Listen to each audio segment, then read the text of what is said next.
Importance of impression. Leadership को ना दोस्तों बहुत तरीके से डिफाइन किया जा सकता है। एग्जाम्पल के तौर पर लीडरशिप वो है जिसके बहुत सारे फॉलोअर्स होते हैं, या लीडरशिप वो है जिसके लिए लोग सैक्रिफाइस करने के लिए तैयार होते हैं, या लीडरशिप वो है जो किसी भी प्रॉब्लम से फाइट करता है, या लीडरशिप वो है जो अपनी कंपनी या ऑर्गेनाइजेशन को बना लेता है। ये सारी बातें ना लीडरशिप को डिफाइन करती हैं। लेकिन लीडरशिप की क्वालिटी इतनी ही नहीं होती, बल्कि इससे कहीं ज़्यादा क्वालिटीज़ को एक्सप्लोर करती है। इस बुक के ऑथर के अनुसार लीडरशिप एक प्रभाव या इम्प्रेशन है, एक ऐसा इम्प्रेशन जिससे आप अपने फॉलोअर्स को बढ़ाने की एबिलिटी रखते हैं। लेकिन समझना यह है कि लीडरशिप के रूप में आपकी वैल्यू और मोटिव क्या है। अब हिटलर भी एक लीडर ही था और महात्मा गांधी भी एक लीडर ही थे, लेकिन दोनों की वैल्यूज़ और मोटिव में बहुत सारे डिफरेंसेस हैं। एक ग्रेट लीडर वो होता है जो अपने साथ लोगों की लाइफ में भी बेटर चेंजेस लेकर आए, या अपने साथ लोगों की लाइफ को भी डेवलप करने में अपना कंट्रीब्यूशन दे। हिटलर की लीडरशिप ने लोगों की लाइफ में नेगेटिव चेंजेस ज़्यादा किए थे, इसलिए हिटलर से लोग इंस्पायर नहीं होते हैं। लेकिन महात्मा गांधी की लीडरशिप ने लोगों की लाइफ में पॉजिटिव चेंजेस किए थे, इसलिए महात्मा गांधी की लीडरशिप से आज भी लोग इंस्पायर होते हैं। इसलिए अगर आप अपनी लीडरशिप क्वालिटी को डेवलप करना चाहते हैं, इसके लिए आपको प्रभाव या इम्प्रेशन को पहले समझना होगा, तभी आप पॉजिटिव अप्रोच को अपनी लीडरशिप में शामिल कर पाएंगे। इस बुक के ऑथर के अनुसार हर एक इंसान दूसरे इंसान को इम्प्रेस करता है या प्रभावित करता है। अब देखिए ना, कुछ लोग इंट्रोवर्ट्स होते हैं, यानी जो किसी से अपनी बात को एक्सप्रेस करने में इंटरेस्ट नहीं लेते हैं। कुछ सोशल साइंटिस्ट्स मानते हैं कि इंट्रोवर्ट लोग भी 10,000 लोगों को इम्प्रेस कर सकते हैं, लेकिन कुछ ही लोग ऐसा कर पाते हैं। दोस्तों, इम्प्रेशन का एक इम्पॉर्टेंट फैक्ट ये है कि हर एक इंसान जहाँ दूसरों को इम्प्रेस करता है, वहीं दूसरों से इम्प्रेस होता भी है। इस तरह से देखा जाए तो हर एक इंसान किसी न किसी फील्ड में लीडरशिप का काम करता है, और हर एक इंसान किसी न किसी फील्ड में दूसरे की लीडरशिप को फॉलो करता है। लेकिन कोई इस बात को नहीं जान पाता कि कौन किसको कितना इम्प्रेस कर रहा है।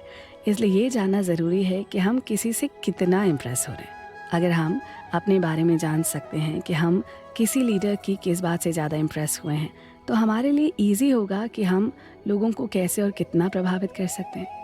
किसी इम्प्रेशन के बारे में जानने के लिए आपको अपने टाइम की बड़ी घटनाओं को एनालाइज करना होगा, यानी आपको ये समझना होगा कि किस टाइम में किसी लीडर या पर्सन ने आपको ज़्यादा इम्प्रेस किया।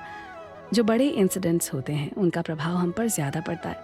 एग्जाम्पल के लिए इंडिया के फ्रीडम मूवमेंट का प्रभाव, ये एक बहुत बड़ा इंसिडेंट था, इसलिए लोग फ्रीडम मूवमेंट को आज भी याद रखे हुए हैं। लेकिन इसके साथ ये भी होता है कि हमारी लाइफ पर छोटी घटनाओं का भी प्रभाव पड़ता है, और उसे हम कभी भी अपनी लाइफ में भूल नहीं पाते। एग्जाम्पल के लिए, आपके स्कूल का कोई टीचर हो जिसने आपको पढ़ाया हो, आपको मोटिवेट किया हो, उसे आप कभी भी भूल नहीं पाएंगे। आप उसके मोटिवेशन को पूरी लाइफ फॉलो करते रहेंगे। इसलिए ये कहा नहीं जा सकता कि हमारी लाइफ पर सिर्फ बड़ी घटनाओं का ही प्रभाव पड़ता है। हम छोटी घटनाओं से प्रभावित हो सकते हैं और उसके प्रभाव में अपनी लाइफ में आगे बढ़ने की कोशिश कर सकते हैं। इसलिए हम जिसके प्रभाव में होते हैं, जिसका इम्प्रेशन हम पर पड़ता है, हम वैसे ही बन जाते हैं, क्योंकि हम जिससे इम्प्रेस होते हैं उसी की तरह हम सोचना चाहते हैं और वैसा ही करना चाहते हैं। अब ऐसे में ये सवाल उठता है कि हम जिससे इम्प्रेस हो रहे हैं, क्या हम उस इम्प्रेशन के साथ दूसरों को इम्प्रेस कर पा रहे हैं? अगर ऐसा नहीं कर पा रहे हैं तो इसका मतलब है कि हमने अपने इम्प्रेशन और अपनी लीडरशिप को लेकर खुद को तैयार नहीं किया है। देखिए, अगर आप अपनी लीडरशिप को डेवलप करना चाहते हैं तो किसी को इम्प्रेस करने से ज़्यादा ज़रूरी है कि आप पहले इस बात को एक्सेप्ट करें कि आप लीडरशिप के लिए तैयार हैं या नहीं। अगर आप लीडरशिप के लिए तैयार होंगे ना, तभी आप अपना इम्प्रेशन छोड़ पाएंगे, क्योंकि तभी आप इम्प्रेशन को इम्पोर्टेंस दे पाएंगे। नहीं तो आपको इस बात से कोई फ़र्क ही नहीं पड़ेगा कि आप किसी को इम्प्रेस कर रहे हैं या नहीं। आप अपना जॉब करेंगे और अपने घर आएंगे। लेकिन लीडर ऐसा नहीं सोचता। वो अपने चेंज के लिए अपने आप को डेडिकेट करता है। वो हमेशा चाहता है कि उसकी इमेज और पर्सनालिटी का इम्प्रेशन लोगों पर पड़े, जैसे कि वो एक बड़ा चेंज ला सके और अपनी ऑर्गेनाइजेशन के साथ लोगों की लाइफ में इम्पोर्टेंट चेंजेस ला सके। इम्प्रेशन एक तरह का इन्वेस्टमेंट होता है, यानी आज आप जैसा इम्प्रेशन लोगों पर छोड़ते हैं, वैसा ही आगे आपको रिजल्ट मिलेगा। अगर आपने आज लोगों पर पॉजिटिव इम्प्रेशन छोड़ा है तो आपको पॉजिटिव रिजल्ट्स मिलेंगे। लेकिन अगर आप लोगों पर अपना नेगेटिव इम्प्रेशन छोड़ेंगे तो जाहिर सी बात है ना, आपको नेगेटिव ही रिजल्ट मिलेगा। यानी आपके फॉलोअर्स आपके थॉट और अप्रोच के लिए काम नहीं कर पाएंगे। इस तरह से आप अपनी लीडरशिप को आगे भी नहीं बढ़ा पाएंगे। अगर आप अपनी लीडरशिप क्वालिटी को डेवलप करना चाहते हैं तो आपको ये समझना होगा कि इम्प्रेशन एक आर्ट है जिसे डेवलप और इम्प्रूव किया जा सकता है। लीडरशिप को एक पावर यानी शक्ति के रूप में भी देखा जाता है और इस पावर के 3 स्टेप्स होते हैं। वो क्या हैं? कम्युनिकेशन, रिकग्निशन और इम्प्रेशन। यानी आप अपनी लीडरशिप की स्टार्टिंग इम्प्रेसिव कम्युनिकेशन के साथ करते हैं।